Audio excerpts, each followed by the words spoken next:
What's up, everybody, and welcome to a brand new episode of the Hot Mic here on the Outlaw Nation channel. Coming to you at a special time because we've got a certain member of us who's out on the East Coast who wants to enjoy his evening, and you can respect that for sure. I am the Outlaw John Rocha, and that person in question is, of course, a fan of the current and now NBA champion Boston Celtics. That is the Sneider himself. How are you, Jeff Sneider? Oh, I'm great, baby Johnny boy. It's good to see you. Yes, we are the world champions once again. We have, I don't know, this is our rightful throne, John, here in Boston.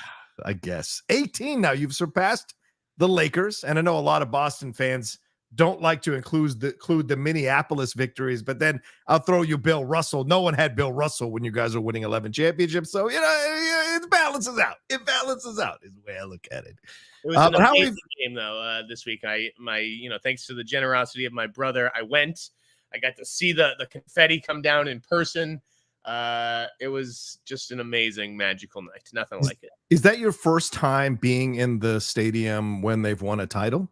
Oh, yeah. I mean, obviously, we only won, once before in 2008. I was 2 years old in 86. Right on. Okay. So, I was not in the building for 08, and it was definitely cool to be there and to see the ceremony and everything in person afterwards. Yeah.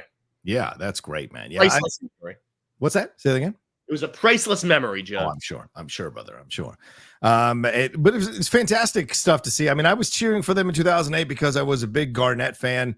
And I liked Paul Pierce at the time, and Ray Allen. So when they beat the Lakers, I was like I never cheered for the Celtics in my life, but I cheered for that team in particular. And I wish they had gotten it done the next year if it hadn't been for that. Was it Kendrick Perkins or Rasheed Wallace injury? I think they'd have won. I think they'd have beaten them in Game 7 for sure to get that second title in a row. But hey, congratulations, Jason Tatum, Jaylen Brown. Now they are NBA champions, and Drew Holiday, a two-time NBA champion, which is incredible.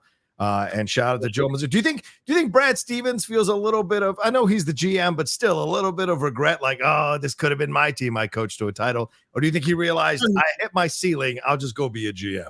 He couldn't have. The young players were not listening to him, and he realized they need a young black coach, and I'm gonna move up to the front office, and he's the one who built this team. Like, yes, 100%. Really getting some credit, but he did a great job assembling this team, bringing and jettisoning guys like Smart, who's a fan favorite. I hated when Marcus Smart left, but like obviously it got us over the hump. These moves. Yeah.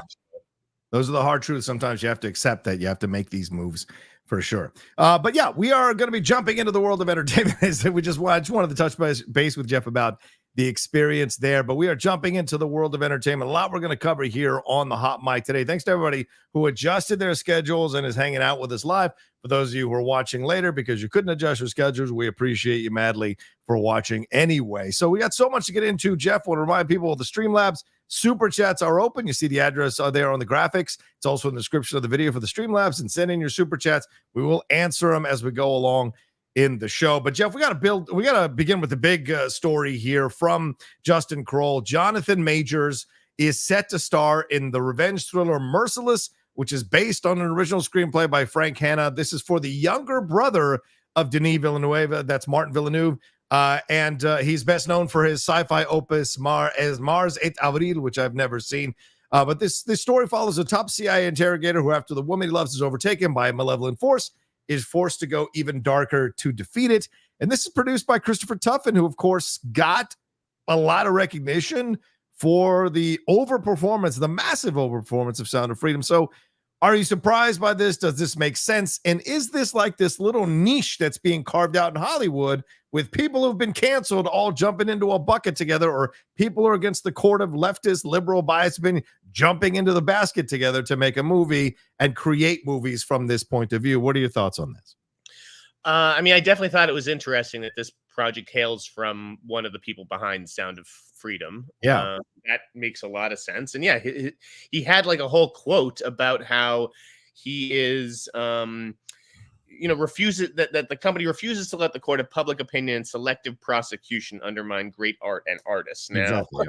Yeah, it's like selective prosecution. I don't understand. They prosecute it when someone comes forward to levy accusations of a crime. Yeah, and there's video. Yeah. I think Majors is a great actor. There was always going to be a path back for him. It's not like, he didn't kill someone. He didn't rape someone. Obviously, I don't condone what he did, Right. but I also believe in canceling people and taking these, wildly talented, amazing artists and just, throwing them away because they made a mistake. Like we all make mistakes, some, more than others, and some worse than others. But I do believe that there's a path back for him, but it's going to be this way through indies, right? Yeah. Not from Denis Villeneuve. He's not going to be in Denis Villeneuve's movie. He's going to be in Denis Villeneuve's brother's movie. Yeah.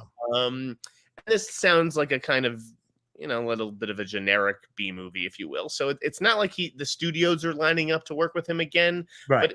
But if he keeps his nose clean the next few years and, builds up a steady resume of these kinds of smaller movies, yeah, maybe he makes his way back into things. Yeah. And if this film makes money, then really you've got he's got a stronger claim to talk about going into bigger films and bigger pictures down the road. I didn't even know Denis had a brother. So this is all news to me that he had a brother. I don't know what their particular relationship is, what their political opinions are, but you're right. You get into bed with someone like Christopher Tuffin, who said what he said, as you quoted him. He also said, in graduate school, I had the good fortune to study screenwriting under blacklist scribe Miller Lampel and learn from him the dangers of letting politics undermine due process and deprive artists of their careers. Now, this is nonsense from Tuffin because he went through due process. There was an actual case, there was evidence presented, and there was a guilty verdict rendered for what he did. Due process is not, I didn't like the verdict. No, the due process is due process, and it was done. He was convicted, and what have you. He's lucky he's not in jail. It's only because of his celebrity status and money that he's not in jail for what he did, and now he gets a chance to be a part of this. But this is the dangerous thing about pushing bullshit narratives like this with a guy like Tuffin. Is like, oh, we're going to give me your canceled, you're unwashed, and you're angry, and we will make movies with them. I just think it's dangerous for Jonathan to go this route. This is the Gina Carano route, and ask her how it worked out. And it worries me for Jonathan Majors, a guy of immense talent. Why not sit this one out a little bit longer, do smaller parts, build yourself back up like you did, like Last Black Man in San Francisco, go that route all over again. People will forget, people will forgive. You're doing your therapy. You've got a new girlfriend, whether that's real or not is people's opinions and all of that. So like, why not go the process? Why jump in to do something like this with people like this? I think it's a mistake. Agree. It does seem a little too soon. You got to go away for a little while and let people miss you.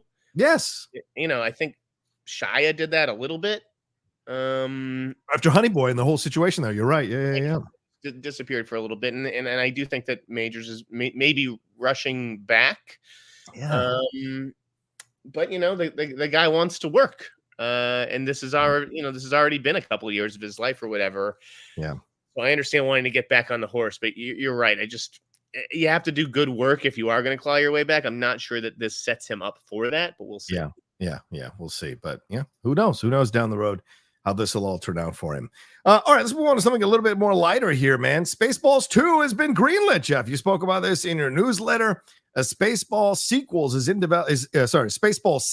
in development at Amazon MGM Studios. Josh Gad is set to star and will produce alongside Mel Brooks. Josh Greenbaum will direct this, and the screenplay is by Benji Samit, Dan Hernandez, and Josh Gad, while Kevin Salter will produce. This is still in early stages, plot details under wraps. I like that Samit and Hernandez wrote Teenage Mutant Ninja Turtles Mutant Mayhem, which was great. I didn't see Detective Pikachu, but I did like Addams Family too. And they're doing the new Lego Star Wars movie, Rebuild the Galaxy. So do we like this? Are we a bit late? You saw History of the World Part 2. It was horrific. Your thoughts? Do you think this is a wise move at this time? I did not see History of the World Part 2, and I'm not that big a Mel Brooks guy, to be honest. What? Really? Okay. That's like a generation before me. That's for, okay. Yeah. I didn't grow up on Young Frankenstein and Blazing Saddles and these movies. Wow. Spaceballs actually was, I think, my favorite Mel Brooks movie. Yeah, I love that. And yeah, I think it makes sense, like to go back to that world and do a parody. When I broke this story, like the initial headline, I had put like reboot. I'd assumed it was like a reboot or something like that, and then got clarification that it was actually a sequel and was like a little surprised. Like, I don't know, is Josh Gad going to be taking over the role of Barf? Is he going to be son of Barf or another sort of character within that species or whatever? Right. I don't know what it's going, like what a sequel is going to look like, and whether it's going to be a legacy sequel. They're going to try to get Rick Moranis back and Daphne Zuniga, and like, yeah. I have no clue what this looks like, but I do think that Samit and Hernandez are, the right guys. Good writers. With Josh Gad. Josh Gad's a writer on his own.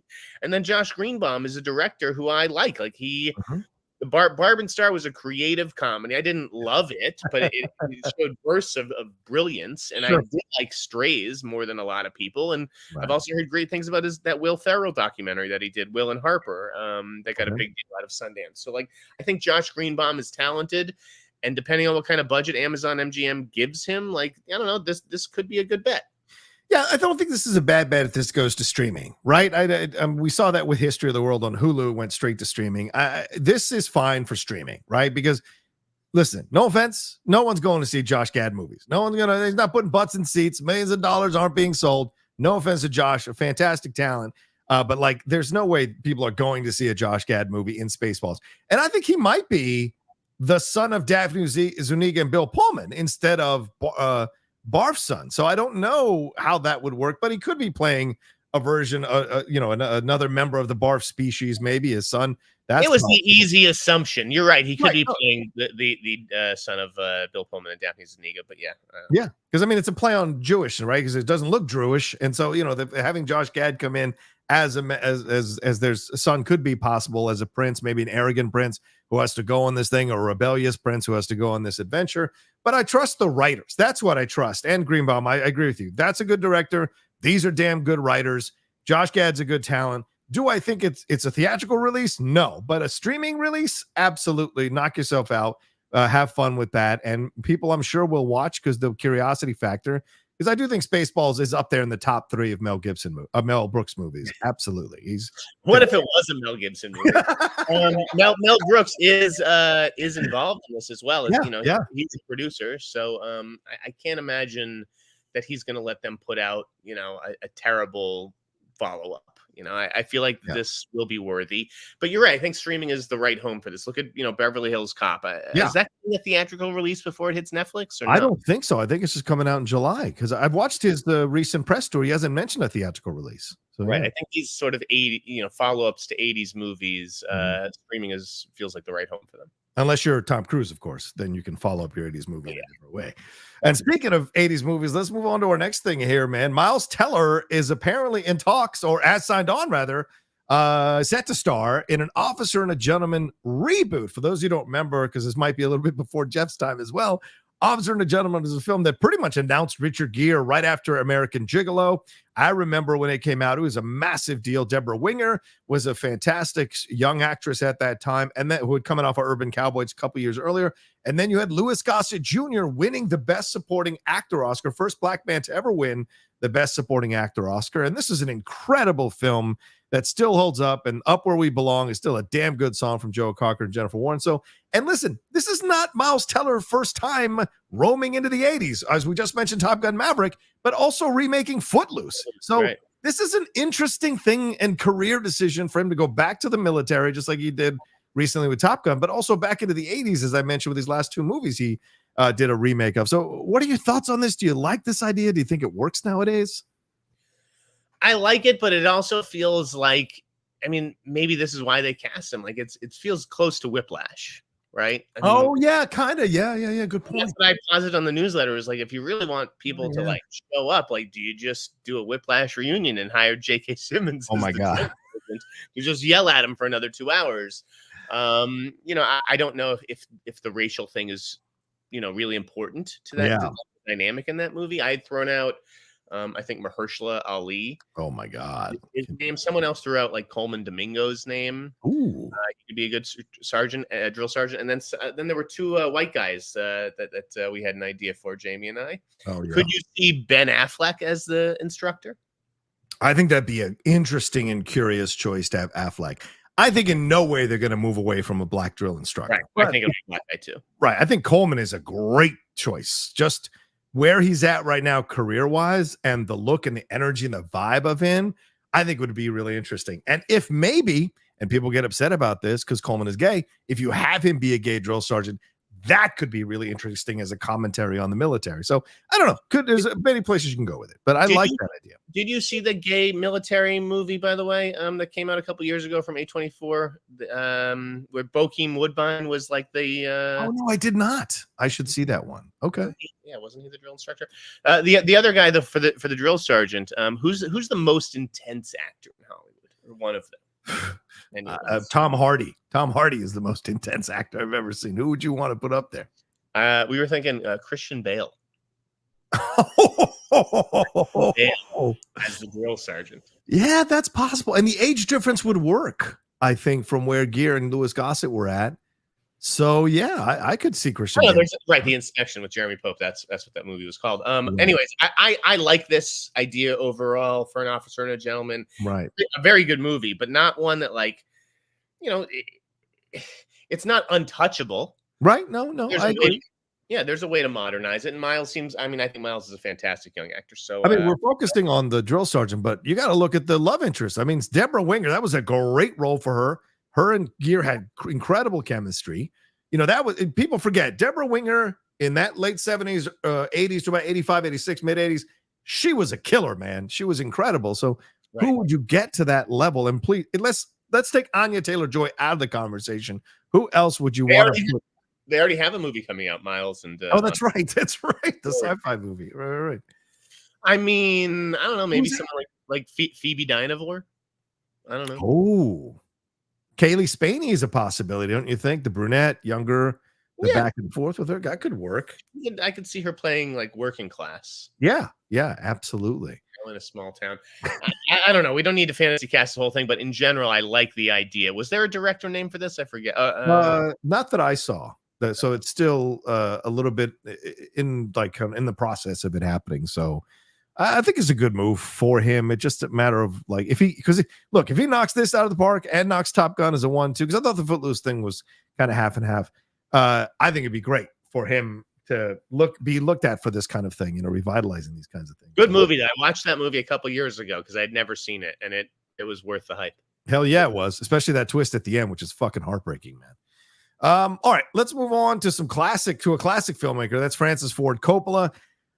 We got news for Megalopolis here, Jeff. Lionsgate will be releasing Francis Ford Coppola's $120 million epic here, Megalopolis. They got a 7-minute standing ovation at Cannes, but also had people walking out and very, very mixed reviews.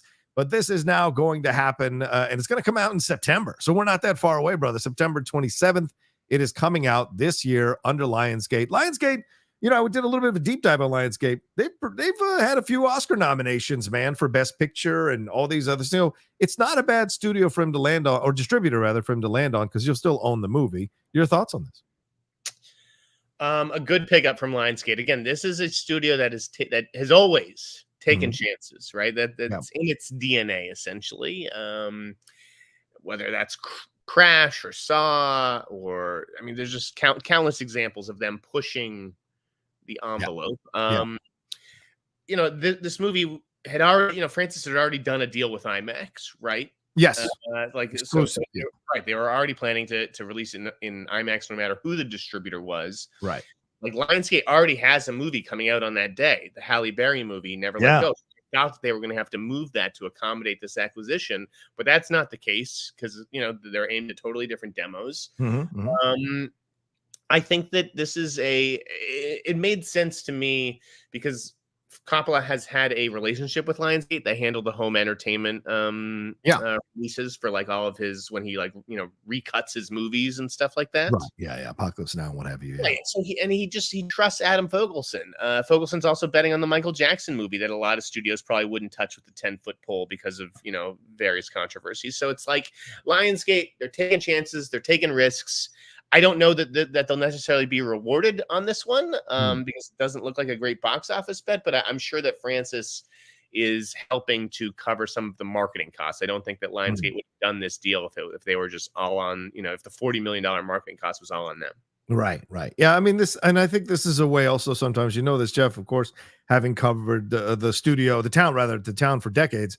Studios sometimes will, take a chance on certain things from artists because they want to stay in business with those artists. And certainly Coppola said the same thing in response to this situation, saying like, what I've learned in my time in the business is to work with partners who believe in you, believe in your work, and want to work with you to bring the best out in your films when they're either made or distributed. So no surprise that he wants to go with Lionsgate here. It's just an interesting decision about, because of the reviews and the reactions. But I mean, Coppola got everything he wanted. It's amazing how he still can command this kind of stuff when he has not had a hit movie in like almost 4 decades, man.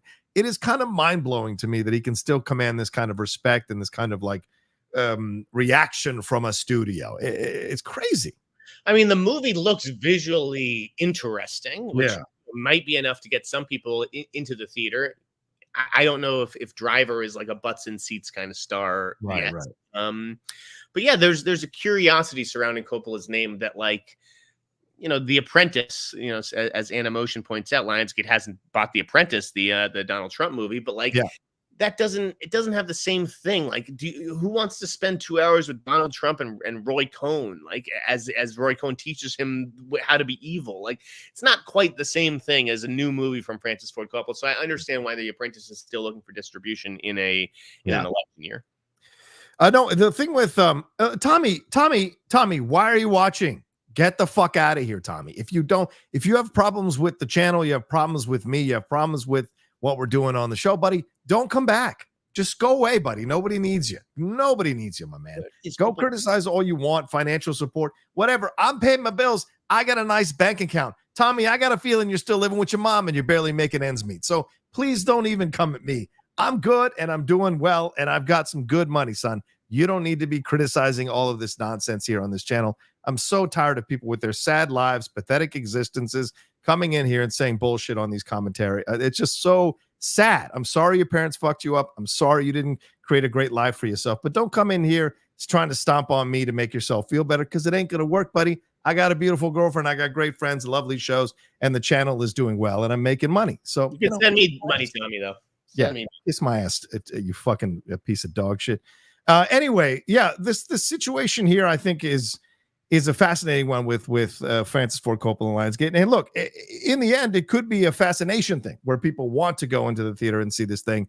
And then if it gets nominated for awards, then you really add more panels to the ship of Lionsgate for the amount of awards recognition that it gets when it has some good movies on its slate. So I think it works all around, for God's sakes. All right. Is that everything on that side of things? Do you see? Wait. Let me ask you one last thing. Do you think this will fall apart in any way for Coppola? Do you think this will be a shitty? Could this be a bad thing? Like, what happens if this movie comes out and makes $10 million, Jeff? And we've seen damn good movies already flop at the box office. This one already has mixed reviews. So if this flops hard, is this the end of Coppola? I mean, he said this was his money. I mean, I think Coppola has he's been at the end for a while, which is why he had to self-finance this. And if it made $1 zillion, then I'm sure everybody would line back up to kiss his ass. But it doesn't sound like that was the reaction out of that initial screening, and I don't think can necessarily help much more. So, I would anticipate this being his last movie, unless he wants to do this all over again. Yeah, maybe. I mean, it's $120 million. That's a lot of money he's spending. And let me clarify the Donald Trump situation. The reason that film isn't coming out is because of Dan Sneider. Dan Sneider has put a block on this thing because he's one of the main executive producers on the film. He saw it at Cannes. He saw that it was a film that actually attacked Donald Trump.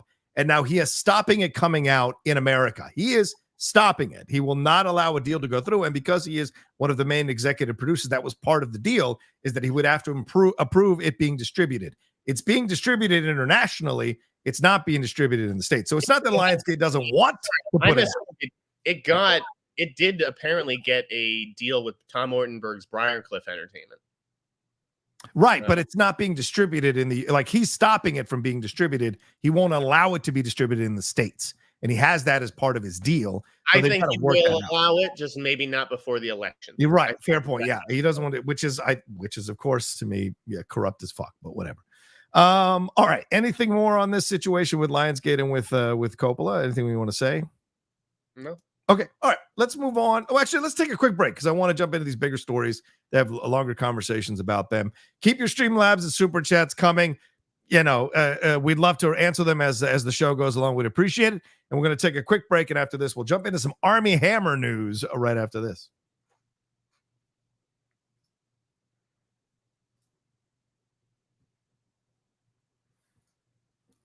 All right, let's get it.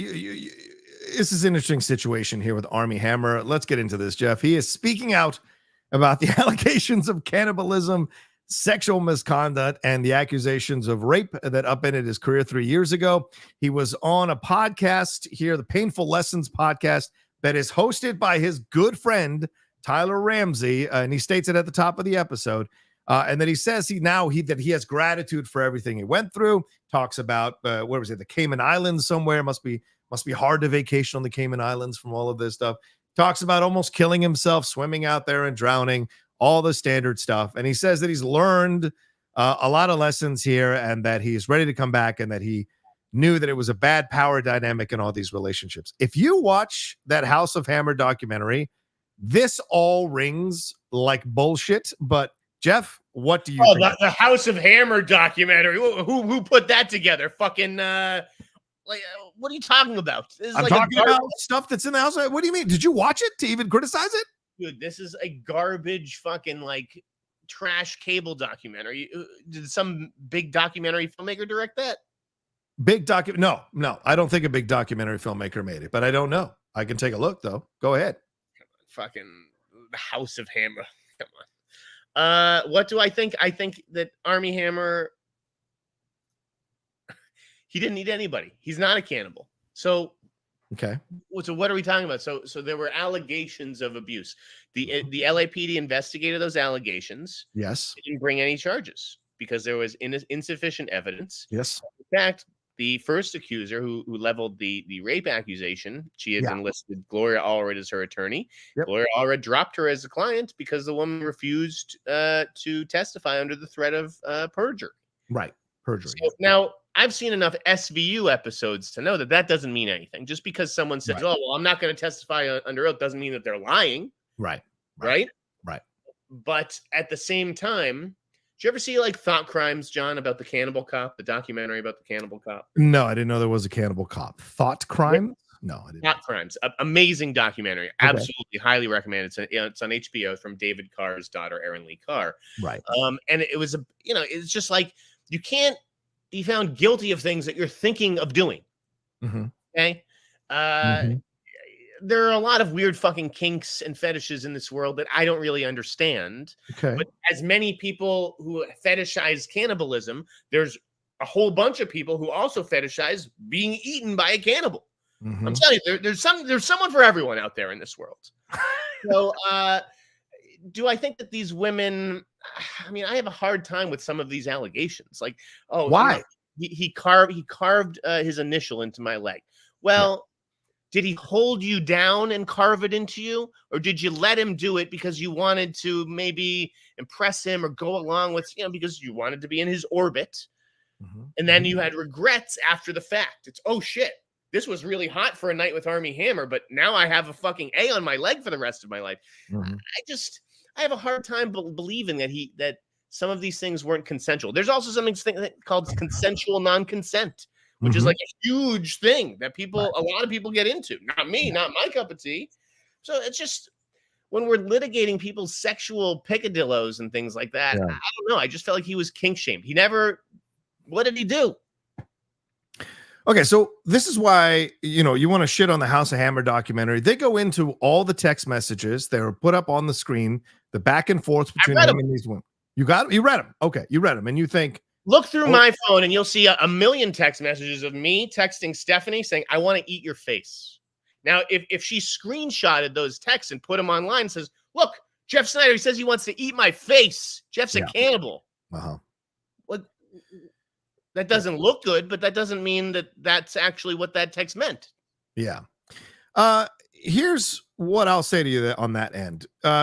You're downplaying what you said versus what he said, right? Like you're He said he wanted to cut this rib out of a woman, cook it, and then eat it in front of her, right? Did he actually want to, or is that just a fantasy, John? I don't give a fuck if it was a fantasy or not, my man. The fact that he said this stuff, it's in the court of public opinion, right? And people who are the ones who pay money to make you famous and go see your fucking movies, if they don't like what you said, if they don't like what you wrote or texted, and if they feel uncomfortable by what you did, guess what? You're going to be judged. That's the game, always. And so, look, this situation here, when I watched the documentary, it's an interesting documentary, not because, and you shit on it all you want, because you know you haven't seen it. To me, it really gave a lot of background. It's like that. It's a little bit akin to the OJ Made in America documentary. They're giving you the background. This isn't just about Armie. They go all the way back in the history of his family and how powerful that Hammer family actually is in LA and how many investigations they might have meddled with to keep this stuff under wraps from the multiple generations of males in that family who've pulled some nefarious shit. His own aunt is in the documentary talking about the uncomfortable stuff that Armie did when he was younger and that her brother did and all these kinds of things. So there's a lot that's covered that shows you there's a bigger picture about who this person really is. It isn't just the text messages. It is the intention. It is the physical. There's video. They have him with these women and the way he's treating them. Very dominating, very aggressive, very abusive. Yep. In that. John, and people look, want to be dominated. He admitted it. He admitted it. Wait, you There- can't defend him having these relationships if he's now saying that he was wrong with his behavior in those relationships. You can't defend the behavior and then say that's okay that he said that it was bad. Which is it, Jeff? You got to choose a side on this. I'm saying he admitted to being emotionally abusive and things like that. And physically abusive, yes. But there are people who want to be physically abused, aren't there? I don't know. I don't know anybody. I'm telling you there are. I'm okay, on. I don't know I that. know these people. I know people within this world, and a lot of. I mean, it's crazy to me. I don't find that attractive at all. Neither do I. There are people who want to be beaten. Yeah. Right. They get off on that sexually. Okay. So yes, it's really right. There's dominatrix. Yeah, you're right. There's dominatrix. Yeah. I'm going to be a submissive, and you're going to be my dominant Armie Hammer, and we have a safe word or whatever. Maybe you ignore it, maybe you don't, but we're going to play around, and I'm going to impact play. Right, but there's consent on both sides when that situation is happening. These women are saying that there wasn't. And look, you also got to look at the age difference. You also got to look at the power dynamic, and you also look at the financial dynamic. Power dynamic. This is another thing that I love. You're with a celebrity, so it's an inherent power dynamic. You signed up for this dynamic. So you're saying these people went in at young ages and knew everything they were getting into before they walked into this power dynamic with a celebrity. You're saying that if a celebrity gets with someone, fuck it, they can do whatever they want, basically, and you just have to deal with it. You should have known. Is that what you're saying? Not at all. I don't know what you're just putting words in my mouth. You're just I'm asking is a clarification. I'm asking for clarification. If a celebrity dates a person, it's an automatic power imbalance according to 100%, society, right? Right. Taylor Swift is going to write songs about you when she breaks up with you. That's the game. Power dynamic. You're absolutely right. But then people complaining, but there's a power imbalance. They're not equal partners. Okay, well, this person who started dating and fooling around and sleeping with the celebrity knew that going in. Right, but my point is that the power balance is being used to intimidate these young women at young ages who are not used to being around this dynamic and used to being around this situation. And so they can be made to do certain things that they seems like consent to them, but when they recover from it, they're not. There you go, John. It seems like consent to them. Well, how is Armie Hammer supposed to know? Is this consent? Or is this a scared person who just is giving me their consent, but they really don't want to do it? Well, I would imagine. How are you supposed to know? These people are naive victims who don't know what they're getting themselves into. Wow. Okay. And you're saying there's no fault on his side that he couldn't have possibly abused his status. Didn't say that at all. Well, but I'm asking you, is that the balance the other side too? Is that you don't think it's possible that Armie abused these situations, knowing he had the power dynamic, knowing he had money, knowing he's got people in the police department who are favorable to his family? You don't think it's possible that Armie would have knowing there are people? Is there a lick of proof that he reached out to anybody to fix anything involved with any of these cases? I don't know that there's a lick of proof. There's a documentary that says back in the day, generations ago, no, his ancestors have had the LAPD doing this stuff. Yes, like come on, you're lumping him in with his famous family. There's no evidence that he had anybody fix anything to do with any of these cases. Okay. All right. Am I wrong?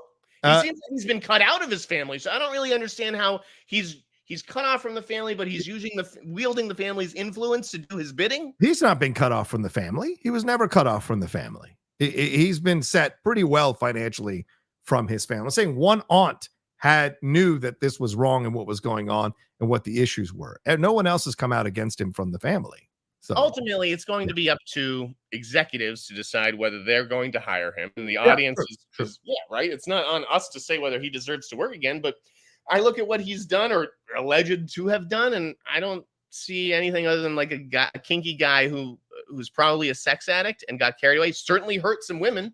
Yes. Doesn't mean he shouldn't be allowed to provide for his family anymore. Well, right, I guess, and we'll see, as you said, if the audience comes back to watch his stuff or not.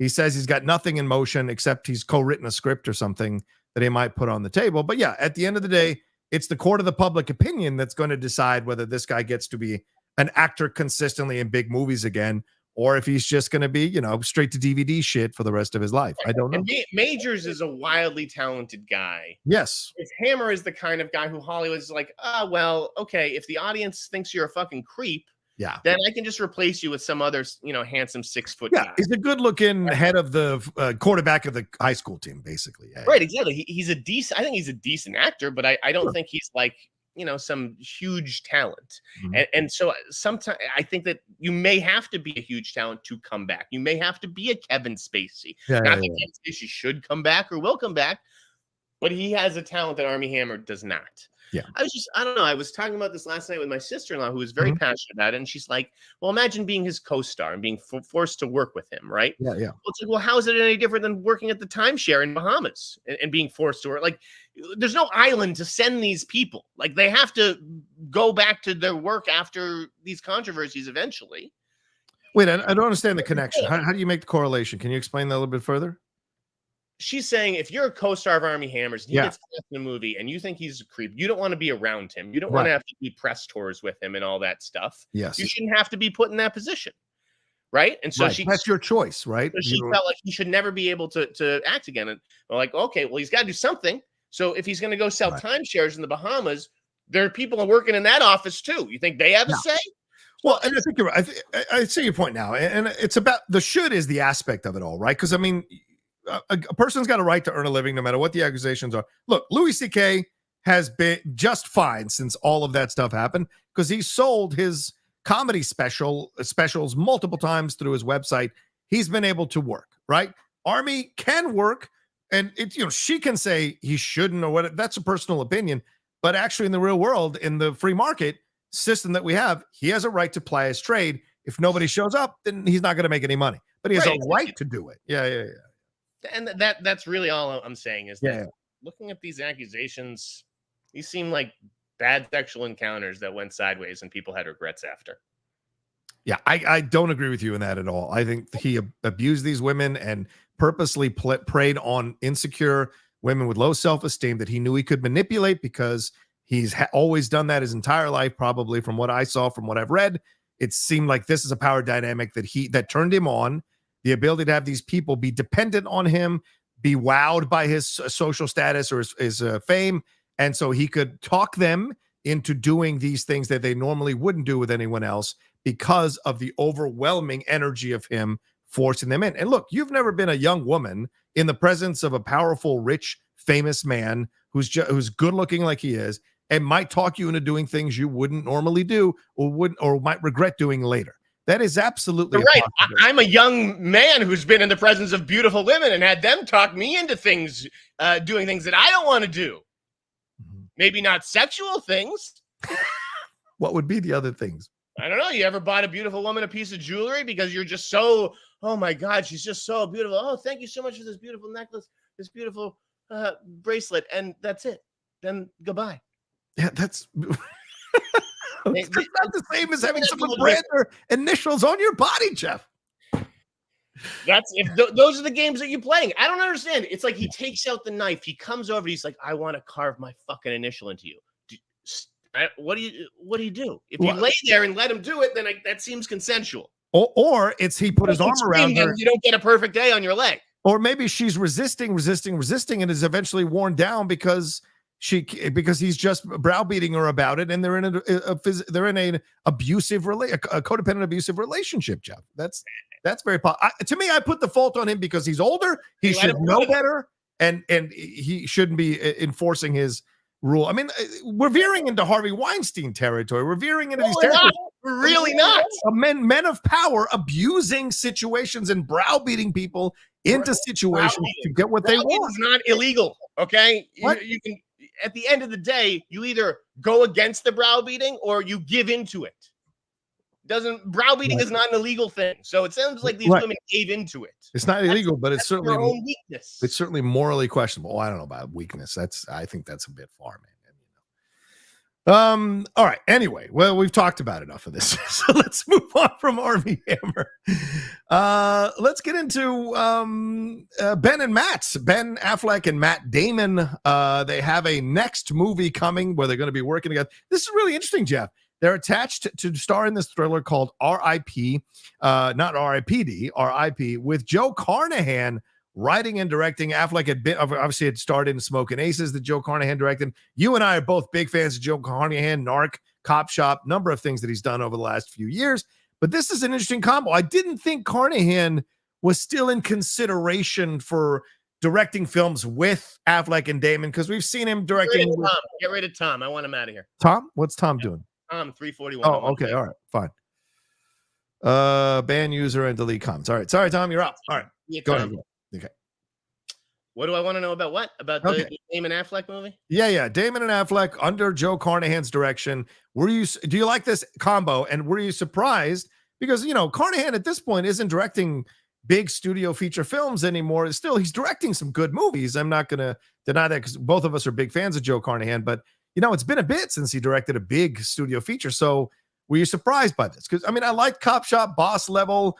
Enjoyed The Gray. I love The Gray. The A-Team, I think, is unfairly maligned, and Smoking Aces is damn good. And Narc, of course, is a fantastic film. So are you surprised that this combination of people is happening for a film like this? And do you like it? Definitely a little surprised. This is like a big jump for Carno Joe. Yeah. And I love Joe. Mm-hmm. He is one of my favorite filmmakers. And I'm not even talking about the films. I'm just talking about like this guy's personality. Like, agreed. Take any shit. So I'm thrilled that he got Damon and Affleck. It's a crime thriller. It's that genre is right up his alley. If I was them and I wanted to do a crime thriller, he's one of the guys I would come try to talk. Try to talk to. I'm still curious, like what happened with Animals, their Netflix project. Oh, right. Ben just doesn't want to direct again right now. Does he have too much on his plate, so he just doesn't want to have to? Because obviously directing is a much bigger deal and a much bigger time commitment than just acting in something. For sure. I wonder if that's why that project is on hold. I know scheduling was deemed a factor with the Accountant 2. Like that, like Animals was supposed to go in the spring, Accountant 2 was supposed to go in the fall, then they switched, and now it's just like Animals is on the back burner.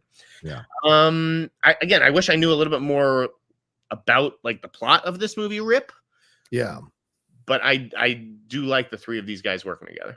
Yeah, I like it. And I think it's an interesting choice for Damon and Affleck. Because I think Damon is realizing himself that he can no longer like command franchise films just yet. You know what I'm saying? He's just kind of, he's in that weird kind of nebulous place where, yeah, you could see him be the star of a film, smaller kind of studio film. But veering into these harder edged areas, this is a nice move, I think, for Damon and Affleck as they're getting older as men.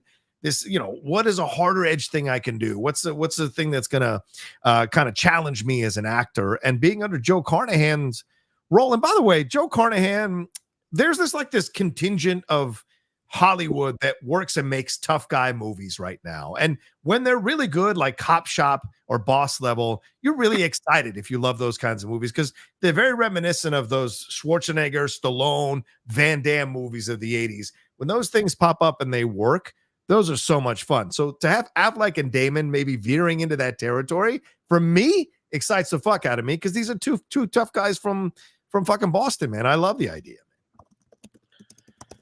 Yeah, dude. And the instigators. So I had trailer Yeah. time with my family, and show them a bunch of trailers. And maybe it's the fact that they're from Boston, but they really think that Instigators movie looks good. I was mixed on Yeah. the trailer, but they even Oh. played it at Game 5 of the finals. They had like Matt and Casey come on after the first quarter and do a little thing, and Yeah. well, maybe that'll prove to be a hit for Apple. But people love seeing Damon with the Affleck boys. Yeah. Yeah. It's a winning combo every time for sure. Well, speaking of big actors who are moving into new projects, Will Smith has a new film here after on the heels of Bad Boys Ride or Die passing $100 million in the domestic box office and doing really well in the box office. Sony and Will Smith are looking to get together for a future project here. It's a film called Resistor. It's based on the book Influx by best-selling author Daniel Suarez. The first draft of the script was written by Zach Owitz with Eric Warren Singer penning the latest draft. Basically, it's a sci-fi thriller that follows physicist John Grady, which I imagine Will Smith is playing, and his team who have discovered a device that can reflect gravity, a triumph that will revolutionize the field of physics and change the future. But instead of a claim, Grady's lab is locked down by a covert organization known as the Bureau of Technology Control, and they basically want to stop this technology from coming out to the lower classes, and they just want to keep it amongst the upper classes, and that's basically what this film seems to be about. So do you this is not his next project because there's other stuff happening, but does this excite you? Is this a good next move for Will to move into this territory? He hasn't always been great in sci-fi films, man, but he does have Independence Day. I Am Legend, I guess, and then I, Robot are good, but what do you think of this? The premise left me a little like half and half. Like, okay. I like the idea of Will Smith doing like a sci-fi futuristic prison movie. Yeah. But there were also elements of it where I was just like, this seems very like convoluted, and it was a lot. It was probably an example of just like less is more. Like maybe just do it one sentence log line or say the plot details are under wraps. We don't need 3 paragraphs basically on what this is about. Yeah. If I was Will Smith, I probably would have waited to see who directs this movie. Yeah. I guess if you're Will Smith, you also get to choose who directs this movie, right? Probably. Yeah. So,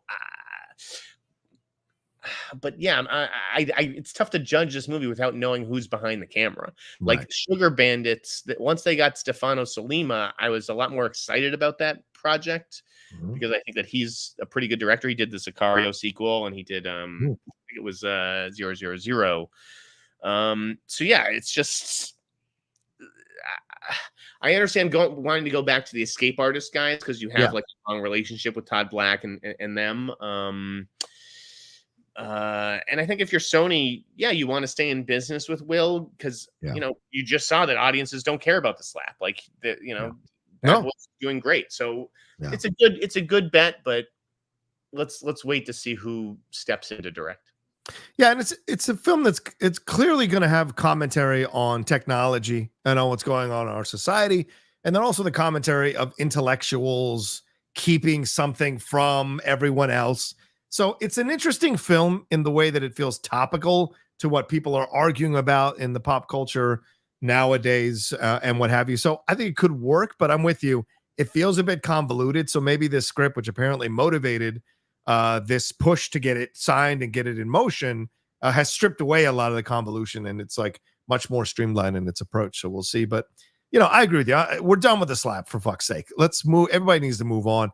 Stephen A. Smith, he doesn't enjoy it. He doesn't need to apologize to the Black community. Knock that nonsense off. Will has done all the apologies. He's good to go. Let him make his money. Let him ply his trade, for God's sakes.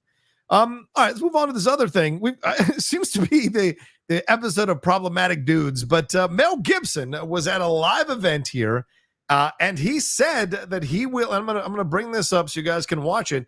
He has said that he is going to be directing Lethal Weapon 5. Here's him actually speaking about it. I'm gonna direct the 5th film in the Lethal Weapon series. And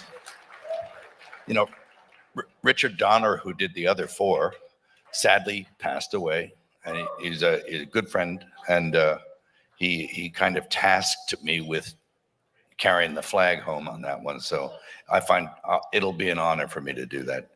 And we're trying to keep it. He had gone a fair way into the screenplay. So we've used what was there, and we kept kind of poking at it and working it.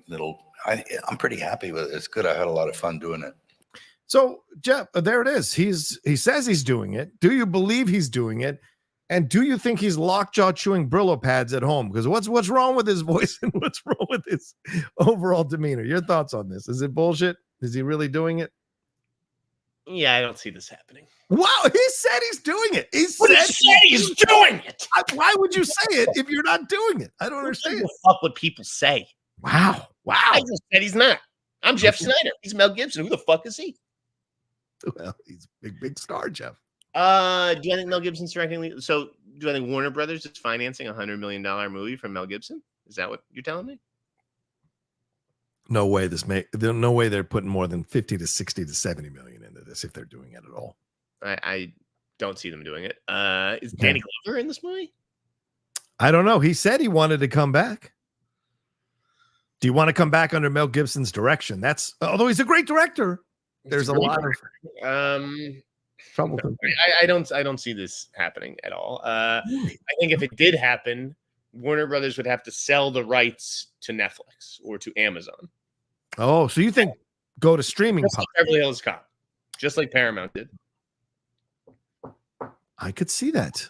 Yeah, I could see this on Netflix. I mean, I think Mel's next movie looks really good, which is Flight Risk with Mark Wahlberg. Right. You know? We've been talking about that one. Yeah, I think that looks like a really fun B movie, and that could overperform for Lionsgate. That could, make Mel in demand again as a director. But where wasn't Warner Brothers going to do The Wild Bunch? Yes. Where's that?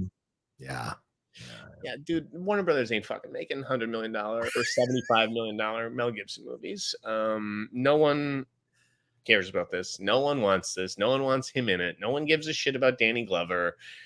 Come on. What the fuck? How dare you, man? How dare you speak for your elders? There's a lot of us who damn well want to see this and want to see what he would do with it because Gibson's a damn good director. This isn't some actor who was part of the project now decide. This isn't like, what's his face? Who's directing the Lord of the Rings movie?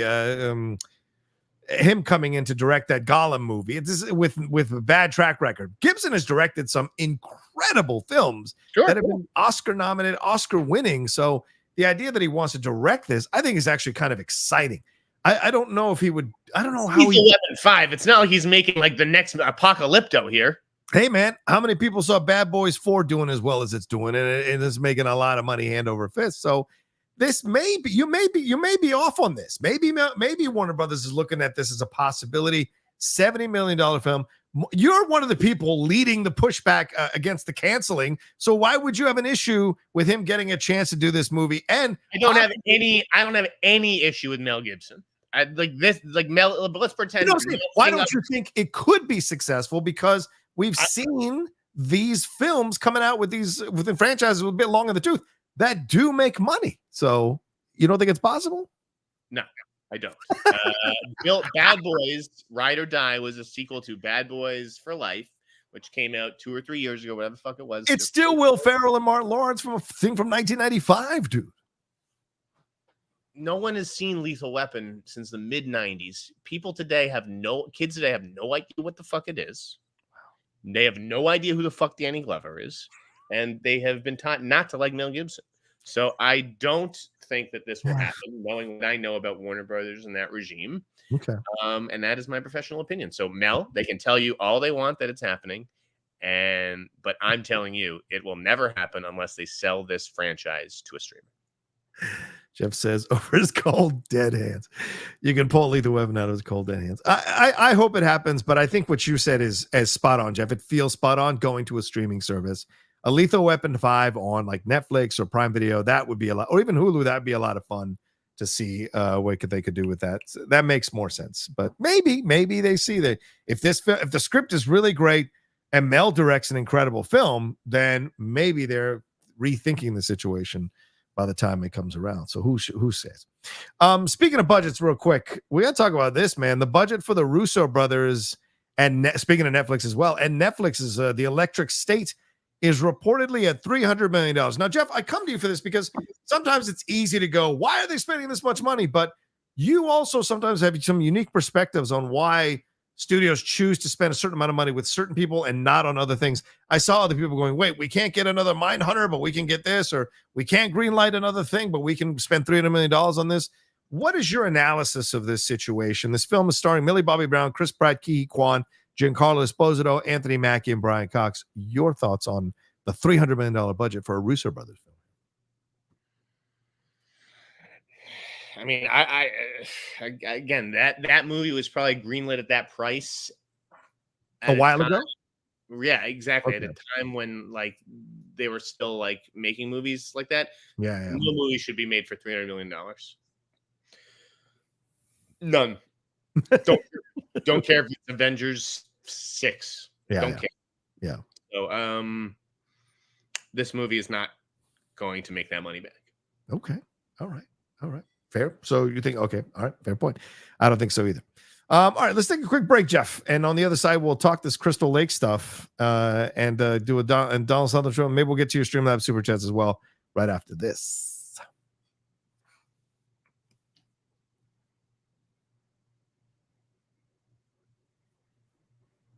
All right, Jeff, it is time to go into the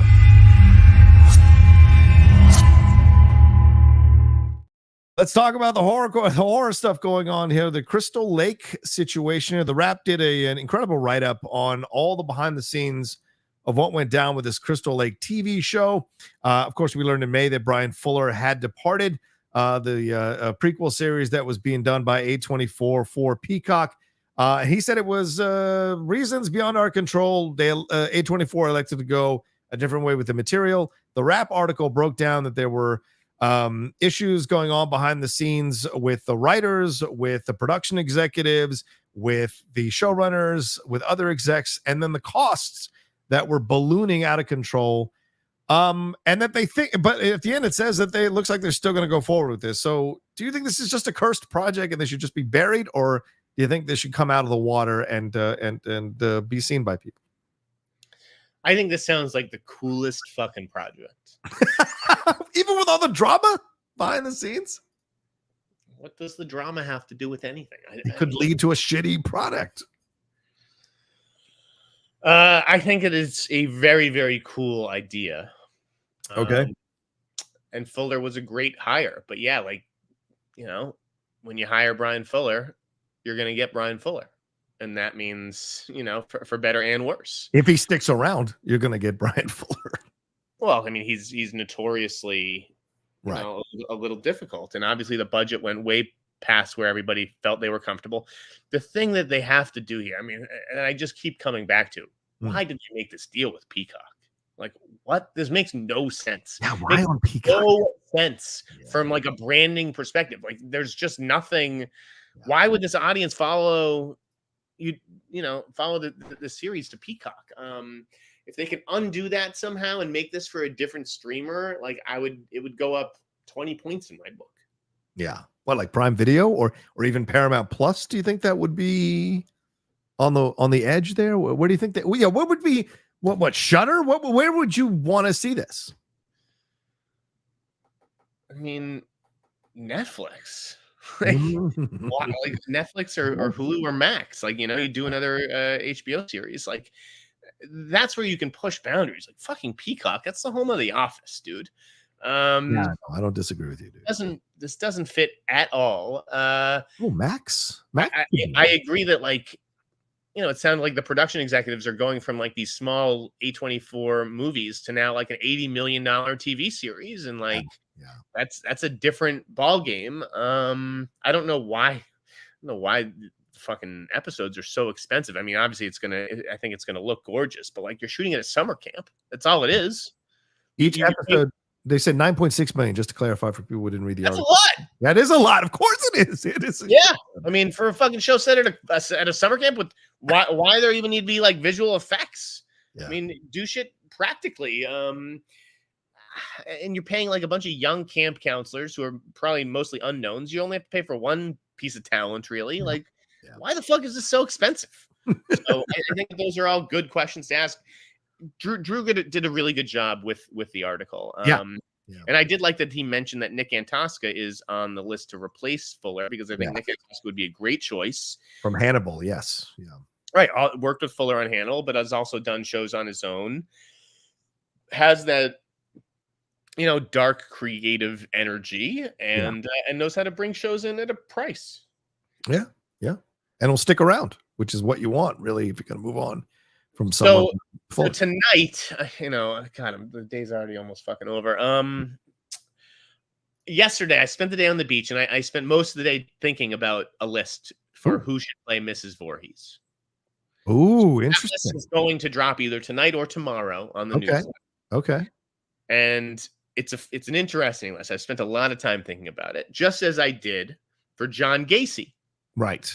Okay. And I made that list in mid-February. And during the show, they announced who's playing John Gacy. And who is it? My number 4 choice, Michael Chernus. Yeah. Now that's a Peacock series as well. Mm-hmm. Right. So it's like I threw out some big stars like Danny McBride. But when it came to Chernus, I said, this is actually the kind of guy who feels like he actually gets a role like this. Mm-hmm. And I suspect it'll be something similar with A24. They obviously shot high with Charlize and then Claire Danes, reportedly. I don't know if they're going to be able to get a big Oscar-winning actress or someone like that, or if it's going to be someone like from the Michael Chernus camp, who's like that guy who you recognize a bunch of things, but he's never really had the opportunity to prove himself as a lead. Yeah. Okay. Yeah. Well, I mean, like you said, there's still interest here. Peacock is strange, but if they get a strong showrunner, they could redeem all this behind the scenes drama and in the end turn out a damn good product, because people clearly are still interested in Friday the 13th stuff, which is, by the way, older than Lethal Weapon, but people are still interested in it and want to see what comes around. So we'll see with this situation. For the folks mentioning like Kathy Bates and Jamie Lee Curtis, I think that they're too old. You have to have a grieving mother of like a 13-year-old boy, basically, roughly. So I'm going to say late 30s to late 40s. Kind of like you saw with the Bates Motel with Vera Farmiga coming in as the mom for Frankie Highmore, right? So yeah, you could make it work in that way. Yes. And that could be the caliber of actress that we're looking at. Oh, Kirsten Dunst. So many. There's so many. Like I could have made a list of like 20 names last night. Yeah. Before we leave Horror Corner, I got to ask you about this. Variety dropped the top 10 films of 2024. I want you to tell me what's missing real quick. So we're going to go through these real quick. Abigail at 10. Oh, God. Dude, by the way, these lists are horrible. Critics are horrible these days. Abigail sucks. Go on. That's why I want to ask you about it. 9 is The First Omen. Oh, an okay movie that I think actually is on my list for the top 10. So I'll grant them that. 8 is Infested. A rough year, by the way. Yeah, Didn't see Infested. Okay. Number 7, Stop Motion. Didn't see that as well. A friend of mine really tried to get me to watch it. I just wasn't. Okay. Number 6, Immaculate. Sydney Sweeney. Yeah, it's technically on the list. It's a weak first half of the year. I could only come up with 9 movies, by the way, John. I couldn't even get to a full 10 of like, this is good. Okay. I saw the TV Glow. Watched it the other night. No, absolutely not. Your top 10. Okay. Did you see that movie? I haven't. You've told me to see it. I will see it. Humane? No, I did not tell you to see it. I did not. And I just saw it, and it was not good. Sorry. The critics were very positive about the movie. So you mentioned it, and I put it on my list. They're embarrassing themselves these days. God forbid we tell the trans filmmaker that their trans movie was almost unwatchable. Almost unfucking watchable. Jesus. But you know what? I respect the effort because it means something to a whole bunch of people. It's just not for me. I'm not putting it in the bad movie list on my blog spot because I don't think it's bad. It's just not for me. Okay. Humane? No. This was an okay concept, but no. Okay. Unbelievable, this list. This is just from horror movies. Are you sure, dude? This isn't the top 10 horror movies. This is the top 10 horror movies list. This isn't the top 10 of the year, John. No, it's top 10 horror movies. This is what I'm saying. That's why I want to ask your thoughts. We're in the horror corner. Coffee table? Anything? Top 10? Yes. I mean, I'll never see it again, but that is a movie that I started calling agents and I mean, I don't know if he's signed yet, but I started calling agents and managers and saying, you need to sign this director. Wow. And he got meetings off of it. He like we've Kai Casas. So yeah, like that's a wild fucking movie. If you haven't seen that, do you know anything about it? No, I don't know a thing about this film. But I've heard the title. It's crazy. It goes there. Okay. Is he a Latino director? I feel like it's a Latino with a Casas. Yeah. I like. You know what? There are a lot of good Latino directors who work in Hollywood because we grow Lopez up. is going to get something big, John. I really do feel that. Like, I just feel it building. Yeah, Issa Lopez. Oh, 100%. Yeah, especially after True Detective. For God's sake. Blade, she could do Blade. I would love to see her do Blade. 100%. Yeah. Well, I mean, we live in horror as Latinos because we grew up with that Catholic thing. So, I mean, please, it's easy for us. Late Night with the Devil as number 2. Would you put that in your top 10? Again, this is horror movies. So yes, horror movies. I mean, to even do a list of top 10 horror movies is like insane. No, this was disappointing. This was a good movie that goes completely off the rails in the third act. Okay. And number 1's In a Violent Nature, which is that serial killer POV film. Horror critics are so embarrassing, John. Like no one on the planet is an easier lay than a horror critic. This is a movie with zero story and zero character development. You do not care for the victims at all. You don't know their names. You don't know anything about these people. You're just watching a zombie go through a walk on the woods, and there's one or two cool moments. Yeah, I mean, there've been so many letdowns this year, man. The Strangers, of course, Rennie Harlan's a crap director, so I don't know why people thought that was going to be good. Imaginary, The Watchers didn't catch on at all. Lisa Frankenstein was kind of pushed to the side. So, I mean, is there anything missing from this top 10? Just one or two that you would recommend to people? Are we doing horror? Are we doing thriller genre? Horror. Yeah. I mean, no, Immaculate was probably the only like. Okay, that's on the list though. So, like, is Infested good? Is New Life good? Arcadian is another one that was reviewed well on the Rotten Tomatoes. You'll Never Find Me. Any of these? Blackout? Any of these considered in your top 10? No. These are movies that are like not even like. These are like for horror nerds. Yeah. Like these aren't even movies that like reach my radar, and I'm a huge horror buff. Yes, that's why I'm asking you. That's why I wanted you to comment. Like that one that I told you that my friend almost got me to watch. Like, yeah, if time was unlimited, I'd watch that movie. But I'm just so shocked by what people choose to watch these days. Yeah. No, the only good horror movie is Immaculate, and then I did like Night Watch. Demons Are Forever. Which is okay. There you go. There's recommendations for you guys overall. Yeah. Well, we should wrap the news part of the show here with talking about Donald Sutherland, brother. Passed away. The announcement came over the airwaves today, about an hour before our show. The great Donald Sutherland passing away. What are your thoughts when you think of Donald Sutherland? What's your feelings on Donald Sutherland? I mean, this is a master actor, by the way. Never won an Academy Award, but so many fantastic performances from like. For me, I remember Kelly's Heroes. That was the first time I ever saw him when I was watching movies as a young kid. And then all the way through to Body Snatchers, to Animal House, to the 90s with JFK, and even up until recently with Lawman Bass Reeves. This guy has just worked on so many things and in so many different projects and has always come away people positive about his work. So what are your thoughts when you think about the passing of Donald Sutherland in his career? One of the greats, and like under the radar, one of the greats. You don't think of him as like, oh, De Niro, Pacino, Nicholson, but like this guy was in a lot of great movies. Like, I mean, shit, The Dirty Dozen, Don't Look Now, Invasion of the Body Snatchers, MASH, Ordinary People, like, and that's before getting into all the movies that like you and I maybe grew up watching him in. Like I wrote today, like.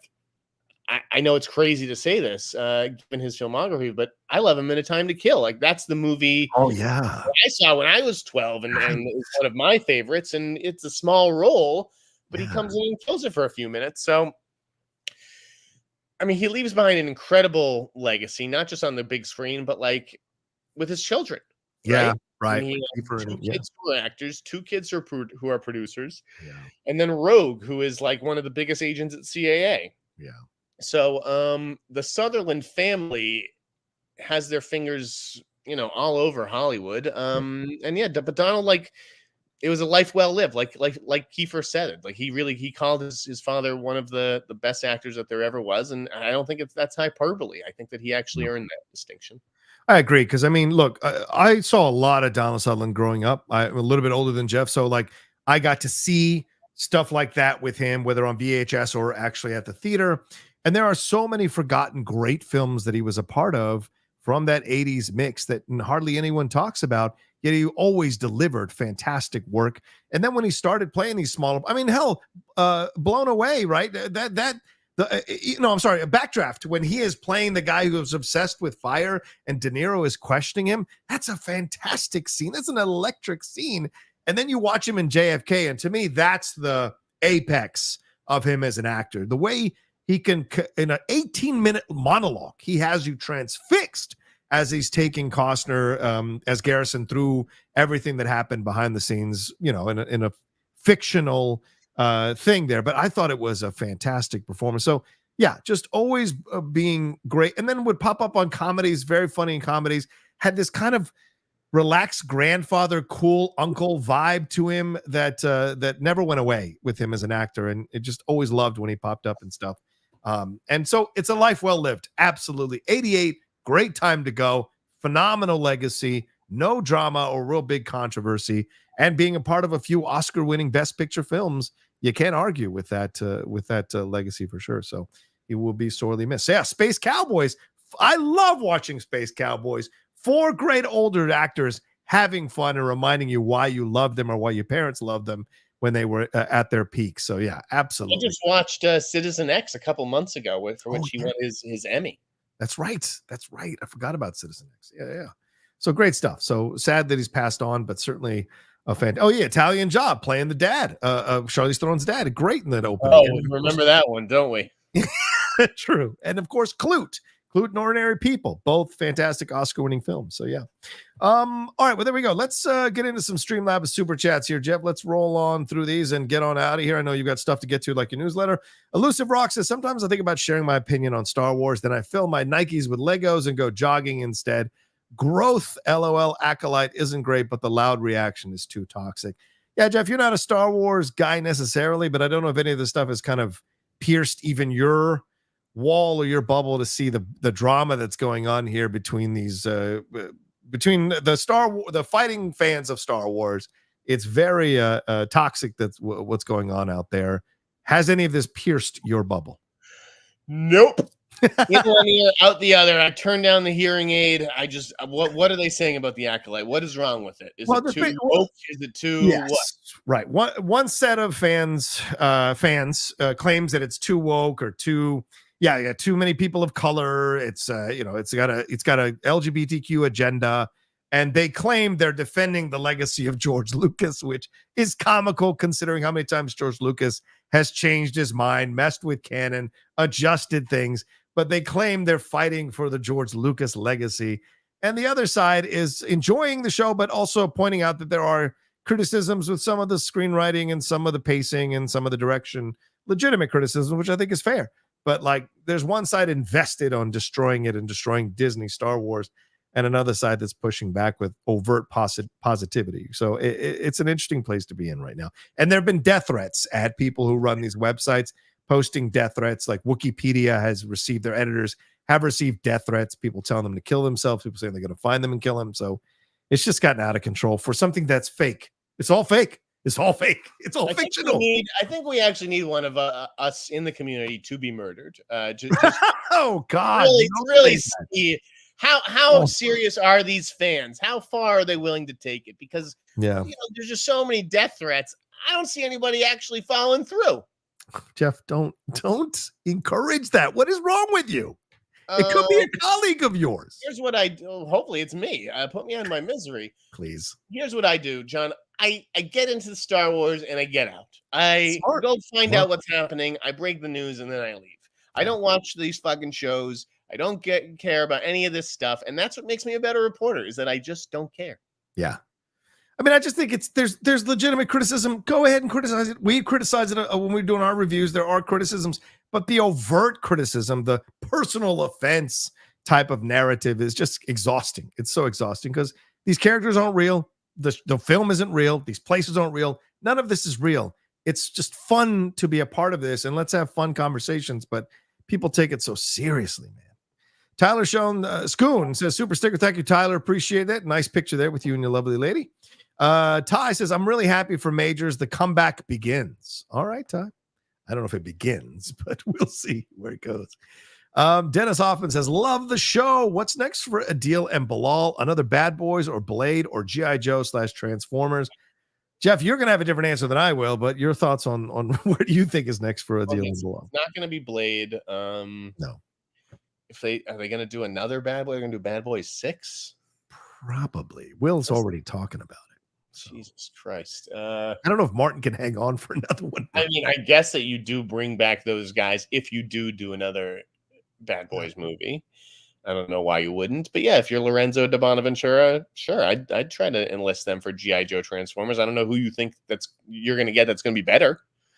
Yeah, right. I like that idea of them for G.I. Joe Transformers. I like that. Maybe the next Spider-Man movie, I'm down with that too. But I don't love their aesthetic. It's just that, like, is this a defensible hire? If you're a producer, can you sell them to the studio? And like with 2 hit Bad Boys movies under their belt, I think you can. I would love to see them do a Miles Morales Spider-Man movie. Let's go. Adil and Bilal would be fantastic. They're looking for him right now, John. Who? Miles Morales. Are you saying that you've heard they're looking to cast a live action Miles Morales? Wow. Sony is, right? Sony is looking to, not Marvel, not the MCU, Sony. Interesting. Okay. Well, then I reiterate Adil and Bilal to be in consideration for directing that movie. That'd be fun. Did you hear anything else? Can you say anything else? I sometimes I have to ask you these questions to get you to say them because that's the game we play. So no, I haven't heard. Okay. Mike Joy says, I'm bummed about Donald Sutherland's death. What do you think is his best movie? Oh, that's impossible. It's impossible. That's impossible. Impossible. There are too many good ones. I mean, it's probably Ordinary People. I've never seen Ordinary People, so I can't even say if that's his best. You should watch that one. You know, I don't love a lot of these old movies, Sean. They're mostly overrated, but that's a very good one. Kiss my ass, they're overrated. I would say Animal House. How about that? I'll just go with Animal House. I'll go with Kelly's Heroes because I'm a huge Eastwood fan and I love that movie. That was my first exposure, and he was great. It was like the Bill. Someone did want to point out with the Lethal Weapon 5 stuff. Yeah. I'm just going to leave this one here. Indiana Jones 5. Yeah, fine, sure. But I'll also put Top Gun Maverick out there. So you just never know. Let's see. Joe Fayette says, on Monday, you implied that you heard that Lucasfilm changed the tone of The Acolyte. You can't say who, obviously, but I think I have an idea. Oh, yeah, I have no problem saying it. I think Filoni. I think absolutely Filoni put his fingers on that pie, put his fingers in that pie and changed the overall recipe. And this is what we got. And I think Leslie wanted to direct create and direct a much deeper, darker, challenging series. And Filoni and other people got involved. No, we need to make it kid friendly. We need to make it pew, pew, pew. And that's what we got now, a mishmash of tones in The Acolyte. Carlton Rudder says, London Calling. What was the first movie you saw at the cinema and who did you see it with? Mine was E.T. in 1982 with my parents. Love seeing you guys live. Jeff, what was your first movie you saw in the theaters? Ever? Did you remember? I'm told it was An American Tale. You don't remember? I don't think I remember. I don't remember movies until 89. Now, what year was Roger Rabbit? Was that 88? I think that's 88, but it might be 89. Go ahead. I think the first two that I remember seeing were 88 is Roger Rabbit. Yeah. Roger Rabbit and Ghostbusters 2. Oh, okay. Yeah. Nice. All right. Nice choices. I was told that it was An American Tale 5. Yeah. Mine was the first movie from Méliès, Trip to the Moon. My parents took me. It was in black and white. It was incredible.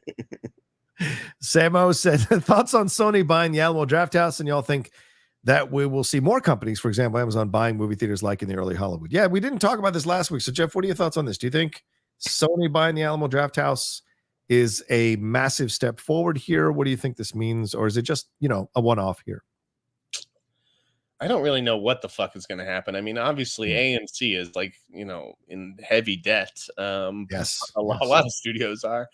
It wouldn't shock me to see more studios buy theater chains, because it's like they need theater chains. They need theaters to exist. If theaters disappear because AMC goes bankrupt or whatever, then the studios don't have any place to release their fucking movies. Yeah. Right? Yeah. So it may be on them to buy the theaters. They get a bigger split. Sorry, they can do more in-theater promotion. So, I don't know that Sony, it's not like Sony's going to buy the Alamo Drafthouse and then only play Sony movies. They're still going to want Disney and all these blockbusters, but will the theaters themselves more heavily promote Sony product? I think that they will. Right. So, that's one way to get ahead. And you also negotiate the terms too. That's what I was thinking. Will they make certain studios pay a little extra to put their stuff in their theater versus another theater? Yeah. Especially Netflix. Yeah. Because Netflix has been using the Alamo Drafthouse to put their movies, when a movie gets like a select or a limited theatrical release, those typically go to Drafthouse. So I wouldn't be surprised if Sony charged Netflix a bit of a premium. Yeah. Okay. Here, let's see. Move on here. Dat Boy 22 says, what June series have you liked the most so far? House of the Dragon, Acolyte, or The Boys? Have you seen any of these, Jeff? Have you been watching any of the? I only watched one of them, which is The Boys, and I really like season 4. I agree. I've been loving season 4. I'm about to record my reaction to the new episode, so that'll be up tomorrow. Joey Pedras says, curious if Jeff's heard anything about the Cloverfield sequel. Yeah, Jeff, heard anything? Cloverfield? Nothing? Okay. All right. Brandon Sterlet says, R.I.P. Donald Sutherland. We did our tribute. What were your favorite performances? I think we covered that, Brandon, but thank you very much for sending in the $5. Thank you. Dallas says, since you said that they want a star for Lanterns, which of these candidates seems most likely? Jake Gyllenhaal, Bradley Cooper, John Krasinski, Josh Hartnett, or Channing Tatum? Ooh, Tatum's an interesting decision. Yeah, I mean, Tatum's the guy who I've been saying for a while now. I think he would be good, and I think that he could even benefit from maybe a series. Tatum needs a W. I like that idea. Yeah. Hartnett isn't a bad call. He's not a bad call. Yeah. Jake and Bradley are way too big. And I think Krasinski's too big too.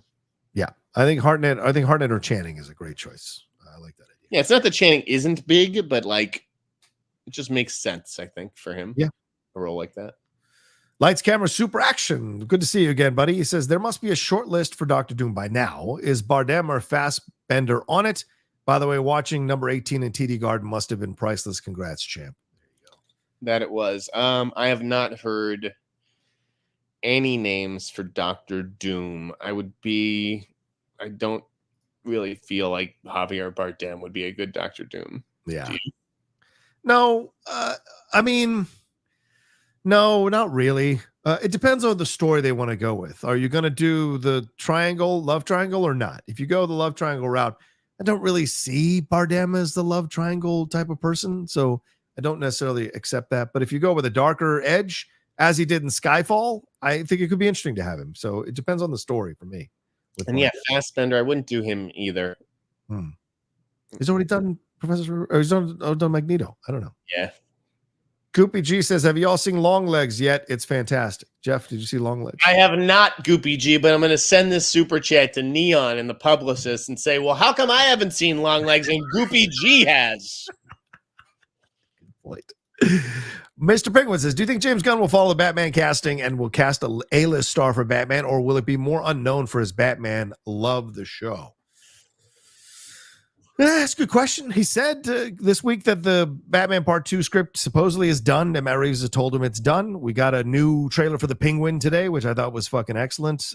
So would he go with an A-list talent for Batman, or do you think we're looking at an up-and-comer, Jeff, who's going to make his name playing Batman? Kind of like what we got here with Superman.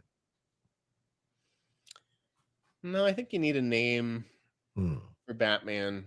Although I don't think it's like he's only pulling from the A-list. Do you guys think Robert Pattinson was on the A-list when he was cast as Batman? You don't think he was A-list after Twilight? You think he wasn't? You think he'd lost it by that point? Yeah, I mean, Twilight was a long fucking time ago. And then what did he do after Twilight? He did 10 years of movies that nobody saw. It's true. I don't really think of him as an A-lister. I don't even know if I think of him as an A-lister now. But okay. Yeah, I think that they will probably hire a name for Batman. Why don't go with the guy who wasn't chosen? I mean, Jacob Elordi could be an interesting choice, right, for Batman, I think. Oh, about the age, isn't he supposed to be a little bit older in Raven? Yeah, maybe you're right, a little bit older. Okay, I'll have to think about it. I mean, Dallas. Would it be Brolin? That's really older. I was thinking 10, 15 years older as opposed to 20 or 30.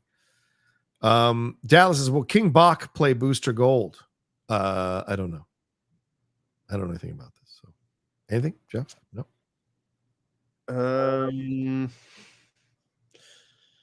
Let's just say I put out a tweet. You did? Okay. I put out a tweet a few weeks ago. It was a mystery, and that may have been what I was talking about. Oh, all right. There you go.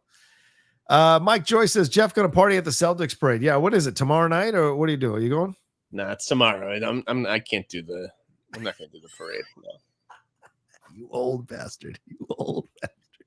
Come on. You're like, I don't want to get punched in the face. It's hottest balls out here. Oh, yeah. It was like 98 degrees yesterday on the beach. No, I'm not slaving out there in Boston. Boston fans already smell that body odor. Anyway, Dallas says, a few Batman questions. What's going on behind the scenes with the Batman 2? Also, what's the deal with Brave and the Bold? Is Andy still directing? That's what they say. Yeah, that's what they say. That's what they say, is that Andy's still directing. I've heard different, but that's what they say. When did you hear different? You heard different a long time ago. Yes. Do you still hear different? Or yes. Okay. What's going on behind the scenes with the Batman 2? I'm not going to tell you other than to say stuff that you don't know about that I do. And be patient and don't panic. There you go. That's a good thing to say. All right, Streamlabs here. Let's go through these. Sloth said, thoughts on Zach Kreger's Weapons releasing in January of 2026. Also, the film he produced, Companion, releasing in January of 2025.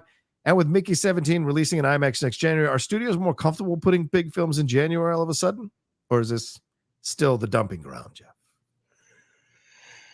I still think of it as a dumping ground. Okay. But I'm like, I've had that ingrained in me since I was a kid, right? That, because I think I was talking to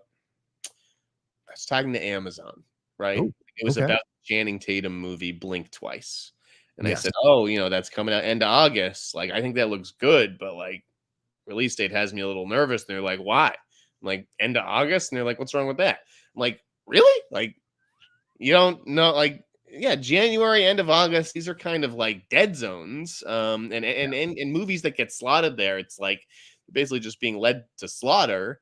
But that said, I do think that Hollywood has tried in recent years to make it more of a year-round going thing. And there are plenty of hit movies that have come out in January, particularly Megan. Oh, yeah, right. Megan was great. They just announced another fucking spin-off of that movie. Like, they have a sequel coming, and now they have a spin-off coming called Soulmate. So I do think that a horror movie in January could actually perform very well, like Companion or Weapons. Right. The what's the other one? Mickey 17? Yeah. You could stick that on fucking any day you want. It ain't going to perform well because it looks like shit. You say in December. You could put it in December. It still wouldn't do well. Dude. You could get rid of all the other movies for a year. Make Mickey 17 the only movie that comes out that year, and no one would go see it. Fair point. Let's see. Hot Security Guard says, I'm working now, so I'll catch the replay later, but just saying hi, and I love you guys. Jeff, congrats with the Celtics. And as a Jersey dude, I hope you're staying cool with this East Coast heat wave. It is crazy. #cheers. Thank you. Yeah. Oh, Sloth also says, can Jeff discuss what he liked and didn't like about I Saw the TV Glow? It felt like a Donnie Darko for me for this new generation. This is the most maddening comparison to me. I finished I Saw the TV Glow, and I'm like, how is this the new Donnie Darko? Donnie Darko was a brilliant, brilliant masterpiece of a movie. I Saw the TV Glow. Again, I'm sure it speaks to people about the egg crack moment. Like, I get what Jane was going for, what they were going for, but like tedious torture to sit through. Justice Smith, I don't think I like this guy. Wow. Yeah, he was not for. He's just everything. I'm just gonna talk to like this, and like there's just no fucking like. Are you alive in there, or is that the whole point? Is that you come off like a corpse because the real you on the inside hasn't had a chance to come out. You know what I mean? Okay. So you just walk through life like in a daze because this isn't, you're in the wrong body kind of thing. I mean, I liked him in the Dungeons and Dragons movie, but I didn't see the other one. I didn't turn that off halfway. Okay. He just doesn't have that fucking charisma for me. Like, it Okay. didn't hold my attention. Not that, I guess it is a little bit of a similar performance to Gyllenhaal and Donnie Darko, but no, Yeah. I don't like this Justice Smith guy. Don't like Okay. All right. You strongly stated. Y Shen says, handled the troll well, Rocha. Here's $20 worth of respect. Oh, thanks, Y Shen. Very kind of you. But, you know, I don't understand why people need to troll. I just do not get it. All right, and here's some more for all of Jeff's hard work and putting the show together and getting the news. That was a joke, longtime viewer. Yeah, I was okay. Thank you. I was gonna say, but Jeff and I do put the show together in terms of the rundown for sure. So thank you very much. All right, those are all the Streamlabs and Super Chats, Jeff. One last thing. First of all, Ramondre Stevenson signed for the Patriots for 4 years, $36 million. I hope you're happy with that deal. But JJ Redick, it looks like it has come across. He is agreed to a 4-year contract to be the next coach of the NBA Lakers, a man with no experience as a head coach in any arena or a coach at all. But he has been an analyst and played 15 years in the league. Jeff, is this a recipe for danger? What are we doing, man? It's a recipe. Why not just come out and say it? Why not just say, we don't want a coach. We don't need a coach. We have LeBron. LeBron's the coach. And that's that. I mean, the idea of like that LeBron is going to do what JJ Redick tells him to do on the court. Come on, dude. This is a fucking figurehead position for a good-looking white guy who looks good in front of the cameras and is well-spoken for the media. But give me a fucking break. This is going to fall apart like when Durant and Irving and them chose Steve Nash to coach them. This is going to fall apart in the same way. And in the end, it's just going to implode. And JJ will be out either after this season or next season. He's done. Yeah, there's no way he turns this team into a championship contender with no head coaching. Zero, Jeff. I get Steve Kerr didn't have coaching experience either, but Steve Kerr wasn't coaching LeBron. He was coaching Steph Curry, completely different superstar. Right. Come on. The come up. And also Steve had worked as an assistant coach. So like he understood what was going on behind the scenes. So JJ hasn't even done that. And JJ, as we know, ain't short on opinions, and that will rub people the wrong way. So it doesn't make any sense to me, honestly. Yeah, it's a stupid hire. And listen, you know what it is? It's an LA hire, and that's why LA is always going to be LA, and Boston is always going to be Boston. You'll always be fucking nipping at our heels because you choose the big fucking shiny celebrity to be your fucking coach, and we are interested in fucking teamwork and chemistry. Yeah. Who's the guy the Pistons fired recently? Like that guy has set himself up for the rest of his life. And $65 million they paid him to not coach them anymore. And to me, I'm like, that's the guy you could bring in because that guy has shown, Monty Williams. I know he was fired by the Suns, but certainly got them in a good position. Monty would be an interesting choice to go and coach the Lakers, but no, I guess they want JJ. What is with these, like, who did they bring in as the GM, the Pistons, the former player? What's Trehan Langdon, right? Oh yeah, right, Langdon. Yeah. Trehan Langdon, he's got to have his own guy there. He's got to have his own guy. So we're going to take a $65 million loss so that Trehan Langdon can have his own guy coaching the fucking worst team in the league. Who gives a shit who coaches this team? Who gives a shit? Why would you eat $65 million fucking dollars? Oh my God, I don't understand. My man in 2 years has made himself $85 million in buyouts. Monty never needs to work again for the rest of his life. He should put that all into GameStop stock and he'll be able to buy a team himself in 5 years, for God's sake. Penske can buy me out for 10% of that. $6.5 million, I will disappear off the face of the planet. I think, yeah, all right, I'm gonna let that go. All right, there we go. That's the end of our show. We should get out of here. Thank you all so much for hanging out with us. We appreciate it madly. We go from Jeff sitting to Jeff lying, which means I know it's time to go. Thanks so much for hanging out with us. We appreciate it. Jeff, please let people know where they can find you and sign up for your newsletter, brother. Well, you can't find me in Armie Hammer's bedroom because that's a scary place. I do agree. But you can find me at theinsnider.com. I'll have all kinds of goodies coming soon. Okay. Well, there you go. As for me, you can follow me at The Rocha Says on Twitter, Instagram, and TikTok. Please remember to subscribe to the channel down below. We're getting closer and closer to 50,000. What? Did you say something? Oh, sorry. We're getting closer to 50,000 subscribers. So please do that. Subscribe down below, hit that bell button, and see what we're doing. And if you want to hit the Patreon as well. You can see the tiers, but all stuff coming up this weekend. Geek Buddies, the Boys reviews, the Boys reaction, Doctor Who. Look for all that happening from us here on the Outlaw Nation. Thank you very much for hanging out. We'll talk to you next time. Enjoy your weekend, and we'll see you next week for another brand new live episode of The Hot Bike. Peace.